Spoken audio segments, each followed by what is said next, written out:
वालेकुम, मैं हूं नबी रियाज़ पनवा। सबसे पहले एक बात दुरूद पढ़ना है, अल्लाहुम्मा सल्ली अला सय्यिदना व मौलाना मुहम्मद बारिक वसल्लम सल्लल्लाहु अलैहि। दुआ करें कि अल्लाह ताला मेरी वालिदा मोहतरमा की मग़फ़िरत फ़रमाए और जन्नतुल फ़िरदौस में आका दो जहां सल्लल्लाहु अलैहि वसल्लम की नगरी में उनको घर अता फ़रमाए और हमारे सब फौतशुदगान सब की अल्लाह ताला मग़फ़िरत फ़रमाए। आज का मेरा टॉपिक है जी, फ्लड के बाद क्या लगाएं। फ्लड वाली ज़मीनें अभी खाली हैं, फ्लड के बाद वतर ज़मीनें आना शुरू हो गई हैं, तो उसके बाद ये सब्जेक्ट बनता है कि जी ये जो दरिया सतलुज का या कुछ हद तक चनाब के भी ज़ेरी इलाके फ्लड से मुतासर हुए थे, तो उसमें अगला क्वेश्चन ये है कि इस दफ़ा फार्मर के लिए क्या लगाना चाहिए। देखिए, हमारे पास ऑप्शंस जो बनती है ना, उन ऑप्शंस में अभी एक है जी गंदम की, कि हम गंदम लगा लें, और दूसरा है कि जी ज़मीन अभी वतर में आई हुई है, तो कुछ लोगों का ख्याल होगा जी हम राया भी लगा लें। तो अभी आप जो सिलेक्शन कर रहे हैं, एक सिलेक्शन ये करें कि अभी आपकी जो फसल है वो आपको कितने पैसे देगी। अभी गंदम का जो प्रॉफिट मार्जिन है वो ज़्यादा है। राय का मैं आजकल की अगर 7,000 की बात करूं और 20 मन भी आ जाए तो वो तकरीबन समझ लें कि कुछ 1.5 लाख के करीब राय में बिजनेस बनता है। लेकिन अगर गंदम की हम बात करें 50 मन की, क्योंकि एक बात जहन में रखें कि गंदम के जो फ्लड वाली ज़मीनें होते हैं उनमें जो भी फसल आती है ना, उसकी पैदावार ज़्यादा, ख़ास तौर पर गंदम की फ्लड वाली ज़मीनों में पैदावार अच्छी खासी आ जाती है।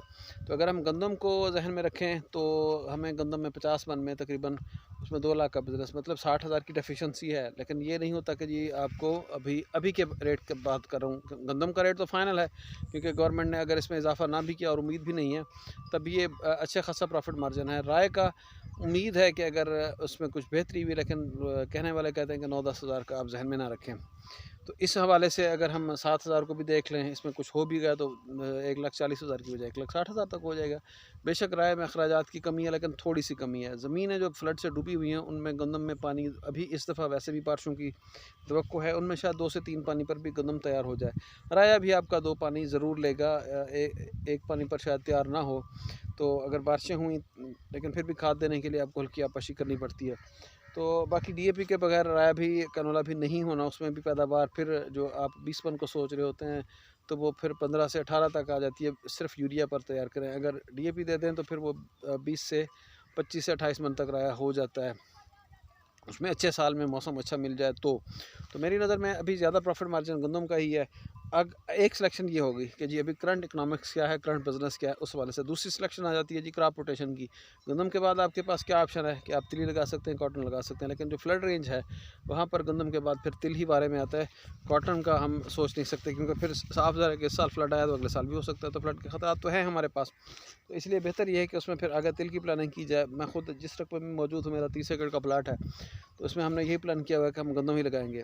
तो सिर्फ ये होना है कि जी वतर को देखें, गंदम के लिए ज़मीन जो जो अभी अभी वतर आना शुरू हुई है तो उसको तैयार करें, उसको रोटोवेट करके उसको 2 रगड़े लगा के ना उसको बंद कर दें और ज़मीन को बंद करके रहने दें, क्योंकि फिर अक्टूबर 20 से मैं भी कोशिश करूँगा कि हम लोग यहाँ पर 15 से भी हम लोग शुरू करेंगे, क्योंकि बिल्कुल दरिया के करीब हैं, यहाँ पर टेम्परेचर डाउन होते हैं, तो टेम्परेचर ठंडे होने की वजह से हम शायद इसमें 15 अक्टूबर से भी काश्त शुरू कर दें। तो एक सिलेक्शन पहली आ गई है बिज़नेस वाइज, दूसरी ये है कि जी क्रॉप वाइज। अगर आपने उसमें मकई लगानी है, कुछ एरिया जो सतलुज के हमारे कसूर से आ रहे होते हैं उसमें आपने मकई लगानी है, तो फिर आपको तोरिया लगाना चाहिए। सुपर आरी कनोला भी लोगों के सवाल आते हैं जी आरी कनोला लगाएं। आरी कनोला भी आपको फरवरी आखिर तक ज़मीन खाली कर देगा अगर आप इस हफ्ते भी काश्त करें तो उसके बाद फिर दूसरी आ जाती है जी, ये तोरिया लगा लें तो तोरिया आपको जनवरी में ज़मीन खाली कर देगा, आपकी मकई लग सकती है। तोरिया में हमें रिसर्च से बीज मिल सकता है, लेकिन उसकी भी पैदावार आ जाएगी को 15 एक मन तक। आरी कनौला में आपकी 20-22 मन आएगी। आपने पूरा कनौला करना है या राया करना है तो उसमें फिर आपको ज़मीन मार्च में मिलेगी। मार्च में फिर आपके पास, हाँ, उसमें पैदावार आ सकती है, लेकिन मार्च में आपके पास फिर लगाने के लिए ऑप्शन जो है ना वो महदूद है। आप फिर या कॉटन पर जाएँगे, मकई का टाइम तो लेट होगा, मकई में फिर वही बात, अखराजात ज़्यादा हैं, डीज़ल है महँगा है, खादें महँगी हैं, बीज महँगे हैं। मकई में फिर इतने रेट में प्रॉफिट मार्जिन नहीं मिलेगा हमें ज़्यादा, तो मकई उस वक्त फिजिबल मेरी नज़र में नहीं होगी। अच्छा, आपके पास फिर बचती है जी कॉटन बचती है। कॉटन के अलावा जो बेल्ट्स हैं वो फिर देखें कि उनके पास उस वक्त की क्या ऑप्शन है कैनोला के बाद या राया के बाद। तो क्रॉप रोटेशन में फिर हमारे जनूबी पंजाब में आ जाए तो यहाँ पर क्रॉप रोटेशन 2 ही है कि जिन लोगों ने अगेती कपास लगानी है, लेकिन फ्लड रेंज में मेरा नहीं ख्याल कि कोई इतना बड़ा जिगरा रखता हो कि जी वो फ्लड रेंज में फिर जहाँ पर पानी आ भी गया हो और वो फिर सोचे कि जी मैं अगले साल फिर कॉटन लगाऊंगा। उसके लिए तिल्ली की ऑप्शन बेहतरीन है।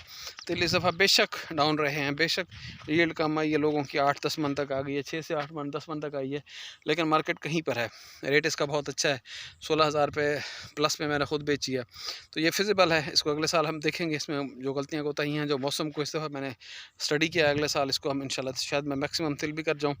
तो फिर मेरी नज़र में भी वही ऑप्शन बचती है कि जी हम जो है ना वो कर लें, तिल ही लगा लें। ये मेरी तिल वाली ही ज़मीन है और यहाँ पर ये दिखाऊँ आपको, ये तिलों की जर्मिनेशन हो रही है। पिछले साल यहाँ पर राया था, तो ये राया का बीज है, ये जर्मिनेट हो रहा है। तिल थे, अभी जर्मिनेट हो रहे हैं, लेकिन ज़मीन का बतर बहुत अच्छा है, आपको दिखा सकता हूँ। इसमें हम यही प्लान कर रहे हैं कि इस बतर में जो है ना इसको रोटेट करके ज़मीन की तैयारी शुरू करते हैं। इंशाल्लाह ताला मैं कनेक्टेड रहूँगा कि क्या करना है गंदम के लिए। तो एंड ऑफ द स्टोरी।